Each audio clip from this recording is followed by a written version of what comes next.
და აი პავლე მოციქული გვეუბნება, რომ გამოწვლილვით იცით, თქვენ იცით. ანუ არ უშვებს იმას, რომ არ ვიცით და ჩვენ ხშირად არ ვიცით. გესმით, არ ვიცით. პავლე მოციქული თვლის, რომ ჩვენ ვიცით, თქვენთან გამოწვლილვით ვიცით. ანუ კარგად ვიცით, კარგად. რამე თუ დღე იგი უფლისა, ანუ უფლის დღე რა არის?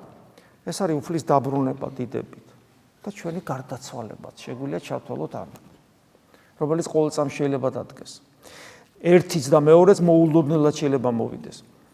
დღე იგი უფლისა, ვითარცა პარავი ღამისა ეგრე მოიწევის. ესე იგი, პირველი რაც უნდა გვახსოვდეს, უფალთან შეხვედრა გარდაცვალებით იქნება ეს ჩემი თუ უფლის დაბრუნებით. პარავი, ანუ ქურდი როდის მოდის, ხარ ვიცი, მე რო ვიცოდე ქურდი როდის მოდის, ვეღარ მომპარავს. ანუ მოულოდნელი მოსვლა ახასიათებს ქურდს, მოულოდნელობა ახასიათებს. ანუ მოულოდნელად დადგება თითოეული ჩვენგანის ცხოვრებაში შეიძლება გარდაცვალება დადგეს წმინდანებმა წმინდანებს წინასწარ ჰქონდათ ხოლმე უწყება. და ის ვიცით ეს განსაკუთრებული წყალობა რო ემზადება ადამიანი. მაგრამ მრავალი ჩვენთაგანის ცხოვრებაში ესე მოხდება, რომ ჩვენ ისე დროს მოგვაკითხავს გარდაცვალება, რომ მაინდა-მაინც კაი ხასიათზე ვერ დავხვდებით. დამერწმუნეთ, ასე იქნება. და ეს ძალიან ცუდია. ჩვენ სიხარულით უნდა დავხვდეთ. ეხლა მე ამას რომ ამბობ რა, სულელი ვარ?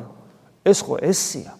ეს ხო ესია, წარმოიდგინეთ რა ბედნიერია ის ქრისტიანი, რომელიც მოახლოებულ გარდაცვალებას სიხარულით დახვდება. ეს ხო იმას ნიშნავს, რომ მას ქრისტესთან შეხვედრა კი არ უხარია, ენატრება.